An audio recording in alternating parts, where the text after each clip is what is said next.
اس کے سامنے ایک سکرین لگ جاتی ہے، اس سکرین پہ دیکھتا ہے، کہتا ہے جی مان میں نے فیکٹری کا نہ دیا میں تو غریب ہو جاؤں گا، اگر فلاں نے مجھے پیسے نہ دیے تو میں تو غریب ہو جاؤں گا۔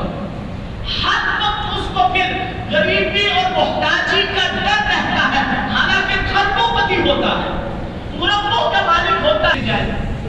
تو یہ تو رب ذوالجلال نے واضح طور پہ فرمایا اپنا اس صدر کا غنا، اور آگے اللہ نے کیا فرمایا؟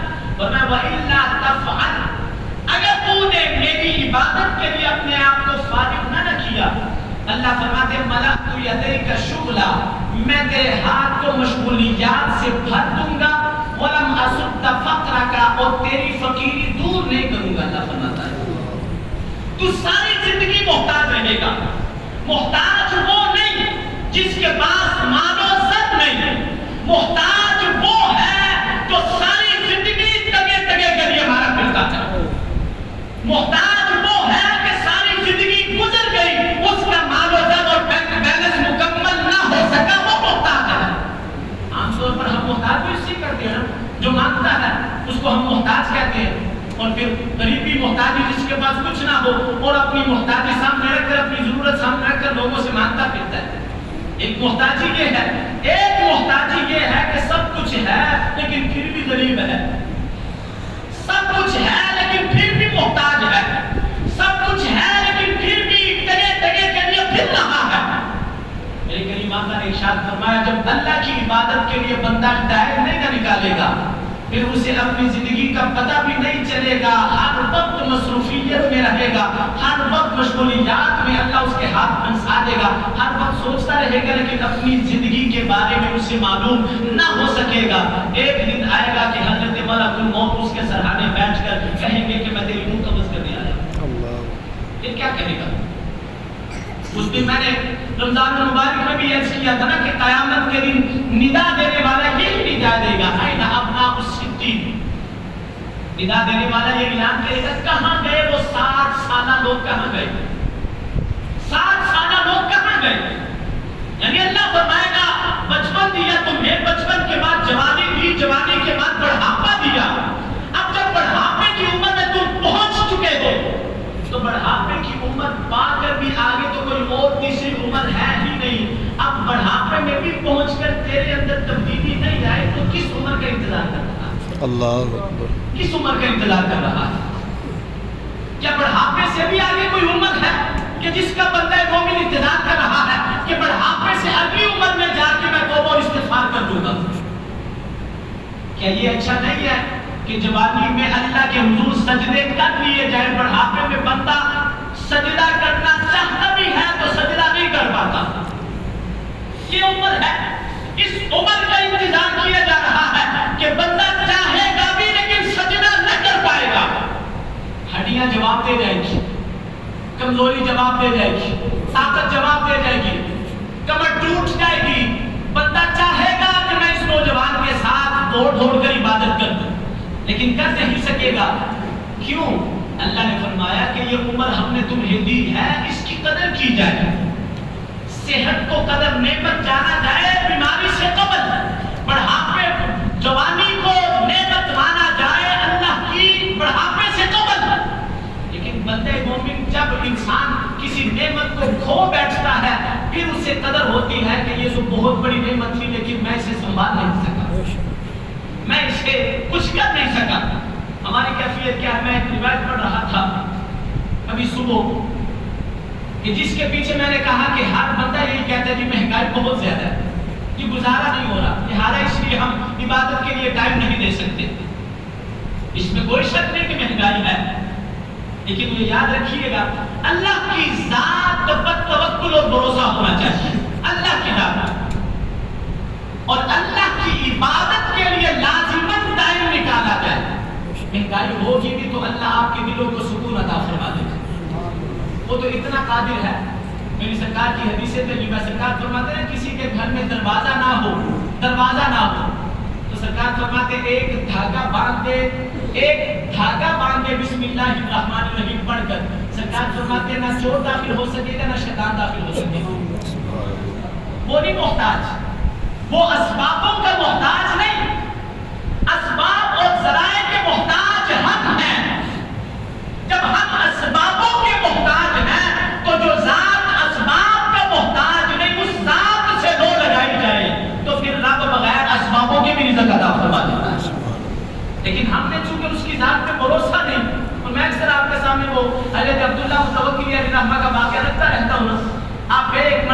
کے لیے آپ کے ہاتھ میں رسی تھی اور ایک ہاتھ میں آپ کے ڈول تھا.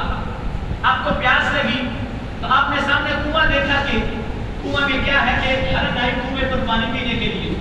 کیا دیکھتے ہیں کہ ہرن جب آئی پانی پینے کے لیے کنویں پر، آپ کیا دیکھتے ہیں کہ پانی خود بخود اوپر آیا، کنویں کا خود بخود اوپر آیا. ہرن آئی، اس نے پانی پیا اور پانی پی کے چلی گئی. حضرت عبداللہ متوکلی علیہ الرحمہ، آپ کو متوکلی اس لیے کہا جاتا تھا کہ آپ کو اللہ کی ذات پر انتہا درجے کا بھروسہ اور توکل تھا، اس لیے آپ کو متوکلی کہا جاتا تھا.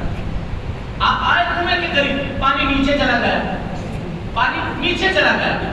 حضرت عبداللہ متوکلی علیہ الرحمہ آسمان کی طرف سر اٹھا کے عرض کرتے ہیں مولا بے زبان جانور آیا، عقل و شعور کی دولت سے پاک اور عقل و شعور کی دنیا سے بالا تر جانور آیا، آگے اس کے لیے پانی اوپر آیا، پی کے واپس چلا گیا. ہم تو تیری عبادت کرنے والے ہیں تو پھر بھی پانی میری وجہ سے نیچے کیوں گیا؟ میں آیا ہوں تو نیچے کیوں گیا؟ تو کہتے ہیں حاطف غائبی سے آواز آئی، اے عبداللہ، ہرن نے میری ذات پہ بھروسہ کیا تھا اور تجھے رسی اور ڈول پر بھروسہ تھا، اس لیے تیرے لیے پانی نیچے کر دیا. ہرن کو میری ذات پہ بھروسہ تھا اور تجھے رسی اور ڈول پر بھروسہ تھا، اس لیے ہاتھ میں نہیں پھرتا ہے. حالانکہ یہ اسباب میں سے ظاہری اسباب ہیں، یہ اختیار کرنے چاہیے بندہ مومن. لیکن جب انسان اللہ کے قرب کی ایسی سٹیج پر پہنچ جاتا ہے تو پھر اس کے لیے ظاہری اسباب بھی اختیار کرنا ممنوع ہو جاتے ہیں، کیونکہ وہ رب سے لو لگا بیٹھے ہوتے ہیں. بس وہاں سے آگے پھر ان کی کنڈیشن اور ہے. تو میں کہتا ہوں اللہ کی ذات پر توکل ہونا چاہیے، اللہ کی ذات پر. ہر وقت ہمارے ذہنوں میں یہ سوال آتا ہوگا کہ یہ دیکھیں کافر اللہ رسول کی ذات کو نہیں ماننے والے، اتنی دولتیں ہیں ان کے پاس، اتنی شہرت ہے، اتنا کچھ دنیا بھی ان کے پاس موجود ہے، کیوں ایسا ہے؟ ہم تو اللہ رسول کی ذات کو ماننے والے ہیں، ساری سختیاں پھر مومنوں پر کیوں ہیں؟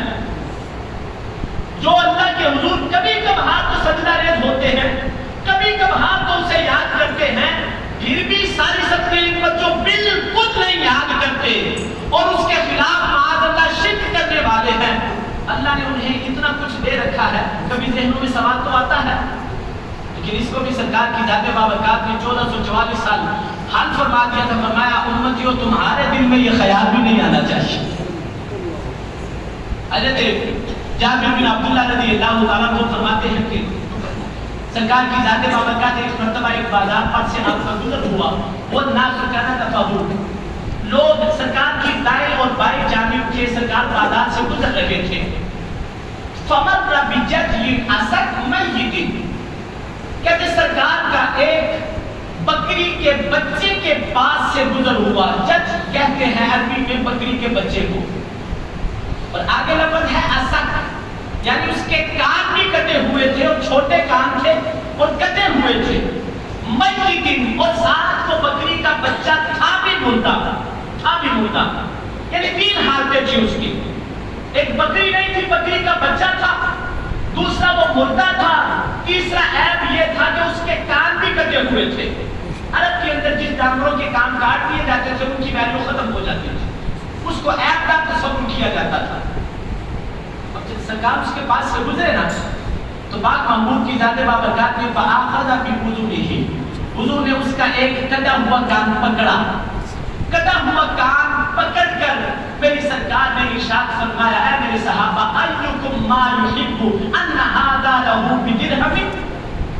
سرکار نے فرمایا، اے میرے صحابہ، کیا تم میں سے کوئی شخص اس کو 1 درہم کے بدلے میں پسند کرتا ہے کہ اس کو 1 درہم کے عوض اس کو دے دیا جائے؟ بکری کا بچہ ہے، مردہ ہے، کان کٹے ہوئے ہیں. سرکار نے اس کا کان پکڑا اور فرمایا، تم میں سے کوئی اس کو 1 روپے میں لینا چاہتا ہے؟ 1 روپے میں. سرکار کے صحابہ عرض کرتے ہیں کلمہ کا ما نحب انہ لنا بشیء وما نصنع.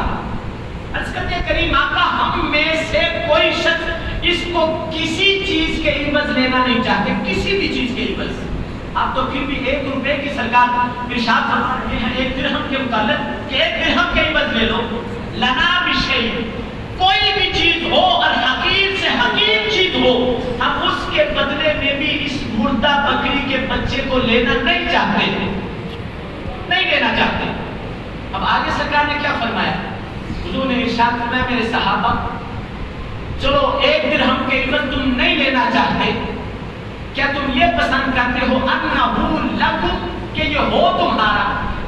یعنی اب درہم کا ذکر نہیں کیا، فرمایا فری میں تمہارا ہو جائے تو پھر تم پسند کرو گے؟ 1 روپے بھی نہ دو، 1 درہم کے عوض بھی نہ ہو، فری میں تمہارا ہو جائے، یہ بکری کا مردہ بچہ تمہارا ہو جائے، فری میں لے لو گے؟ اس کی کریمہ کا واللہ لو کان حیت کان عیبا فیہ، اس کی کریمہ کا اللہ کی قسم اگر یہ زندہ ہوتا نا تو تب بھی عیب نہ تھا، کیونکہ اس کے کان کٹے ہوئے ہیں، اب تو پھر بھی یہ مردہ ہے، ہم بغیر کسی چیز کے عوض کے بھی اسے نہیں لینا چاہتے، ہم اسے پسند نہیں کرتے۔ اب اتنی مثالیں سرکار نے کیوں دی؟ اتنا سمجھانے کے لیے میرے پاک محبوب نے نصاب زندگی اپنے امتیوں کو دینا تھا کہ جس دنیا کے پیچھے تم بھاگ رہے ہو اس کی وقت کیا ہے، اس کی حیثیت کیا ہے، اس کا وقار کیا ہے، وہ کتنی حقیر ہے اللہ کی بارگاہ میں۔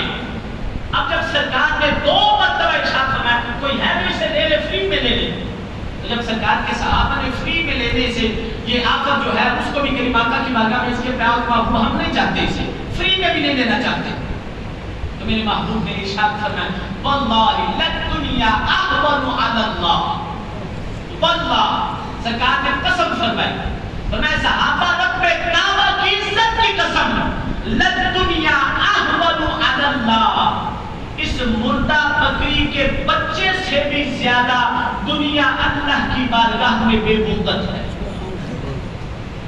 جس طرح تمہارے نزدیک اس مردہ بکری کے بچے کی کوئی ویلیو نہیں نا، اور تم اسے اتنا حقیر جانتے ہو کہ بغیر کسی چیز کے لینا بھی کمانا نہیں ہے، سرکار نے فرمایا احون علی اللہ، احون علی اللہ، فرمایا اس سے بھی زیادہ یہ حقیر ہے دنیا اللہ کی بارگاہ میں جس کے پیچھے تم بھاگ رہے ہو۔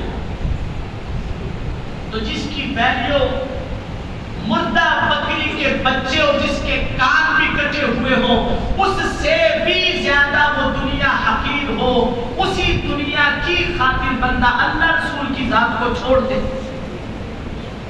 اسی دنیا کی خاطر بندہ اپنی زندگی کا مقصد بھلا دے کہ وہ کس لیے آیا ہے، اس کی زندگی کا مقصد کیا ہے، سب کچھ بھلا دے، اور صرف رمضان المبارک کے لیے نمازی بن جائے اور اس کے ہاتھ میں تسبیح آ جائے اور سر پہ کیپ آ جائے، صرف 1 ماہ کے لیے وہ سمجھتا ہے کہ مجھ پر عبادت فرض تھی، اب سال بھر کے لیے چھٹی مل گئی۔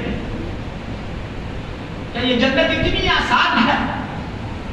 اگر اتنی ہی جنت آسان ہوتی تو پھر آپ جانتے ہیں خیبر کے مقام پر غزوہ احزاب میں خندق میں غالباً خندق کے مقام پر جب میری سرکار کی 4 نمازیں قضا ہوئی نا، 4 نمازیں قضا ہوئی سرکار کی خندق میں، جب غزوہ خندق ہوا تھا سرکار کی ذات بابرکات کی 4 نمازیں قضا ہوئی خندق کے مقام پر۔ آپ سرکار کی ذات بابرکات کی سیرت طیبہ کا مطالعہ کر لیں، ساری زندگی سرکار کی ذات بابرکات نے اپنی ذات کی خاطر کبھی بھی کسی کو دعائے جلال نہیں کی دی۔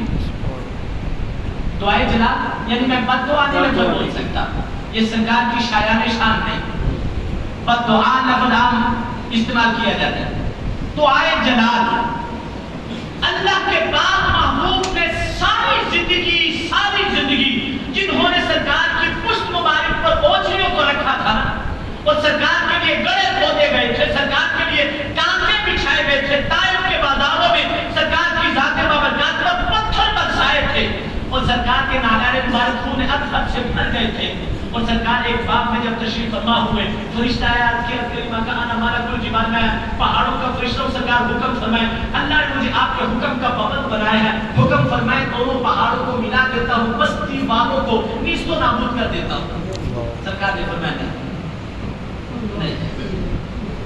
اب طائف کے بازار سے سخت کوئی بازار نہیں تھا کہ جس میں سرکار کے نالے مبارک خون اطہر سے بھر گئے تھے، جس خون اطہر کے قطرے سرکار کے صحابہ اپنے سینوں میں محفوظ کیا کرتے تھے، اپنے سینوں میں محفوظ کیا کرتے تھے۔ فرماتے ہیں نا کہ ایک مرتبہ سرکار نے پچھنے لگوائے، اور پچھنے لگوانے کے بعد سرکار کے دست اطہر سے جو خون نکلا اس کو ایک پیالے میں جمع کیا گیا اور ایک صحابی رسول کو سرکار نے دیا. تو سرکار نے فرمایا کہ اس کو ایسی جگہ پر کنڈیل آؤ اے میرے جاری صاحب جہاں پر کسی کو کوئی خبر بھی نہ ہو، کسی کا کوئی پاؤں بھی اس کے اوپر نہ آئے. صحابی رسول نے پیالہ لیا، پیالہ لینے کے بعد سرکار کے در اقدس سے بارگاہ سے باہر گئے. دل میں خیال آیا کہ ایسی کون سی ایسی جگہ ہونی چاہیے جہاں کسی کی نظر بھی نہ ہو اور کوئی پاؤں وغیرہ بھی نہ رکھ سکے، گندگی سے بھی بات ہو، کوئی جگہ تو ہونی چاہیے. اللہ اکبر. حالانکہ اللہ کا قرآن ہے حرمت علیکم المیتۃ والدم ولحم الخنزیر کہ تم پر خون کو حرام کیا گیا ہے، خون حرام کیا گیا ہے. صحابی رسول نے پیالہ لیا اور سارا پی لیا. پیالہ لیا پی لیا سارا. اب کیا انہیں نہیں تھا خبر کہ خون حرام ہے، اللہ نے حرام کیا ہے، لیکن وہ بھی جانتے تھے کہ یہ سرکار کی ذات بابرکات ہے، یہ میرے پاک محبوب کی ذات بابرکات ہے. جب پی لیا نا سرکار کی بارگاہ میں آئے تو میرے پاک محبوب علیہ الصلوۃ والسلام نے ارشاد فرمایا رکھا ہے کریمہ کا رکھا ہے. تو جب جواب دیا نا تو سرکار سمجھ گئے، سرکار سمجھ گئے. عرض کی کریمہ سرکار نے فرمایا پی لیا. عرض کی کریمہ کا پی لیا. سرکار نے میرے وقت چینی کہ اللہ نے تجھ پر جہنم کی آگ کو حرام فرما دیا. اللہ اکبر اللہ. حالانکہ شریعت تو یہ ہے کہ خون حرام ہے، شریعت تو یہ ہے کہ خون حرام ہے، لیکن پی لیا گیا. کیوں پی لیا گیا؟ کیونکہ وہ اور ہے اور ذات مصطفیٰ اور ہے. وہ اور ہے جو کہتے ہیں بشر مثلکم. سرکار نے فرمایا میں تمہاری مثل بشر ہوں. میں نے کہا اگر تمہاری مثل بشر ہے تو ایک قطرہ لے کر اپنے کپڑوں پہ ڈال کے ذرا نماز پڑھنا کسی مولوی صاحب کے سامنے، تجھے فتویٰ دے کہ تیری نماز نہیں ہوئی کیونکہ تیرے جسم پہ ایک قطرہ لگا ہوا ہے خون کا. ایک قطرہ لگ جائے عام بندے کا اور کہتے سرکار جیسے ہیں، سرکار ہمارے جیسے ہیں. تو اس لیے معاملہ یہ ہے کہ جو سرکار کی ذات بابرکات نے حکم ارشاد فرمایا اور جو معاملہ ہے اللہ رسول کی ذات کی طرف سے، اس کے سامنے بندہ مومن کو سر تسلیم خم کرنا ہوگا تو تب جا کے بندہ مومن کو کچھ مل سکے گا. اللہ کے حضور دعا ہے ٹائم ہو چکا ہے کہ اللہ عز و جل ہم سب کو دارین کی عظمتوں اور نعمتوں سے مدد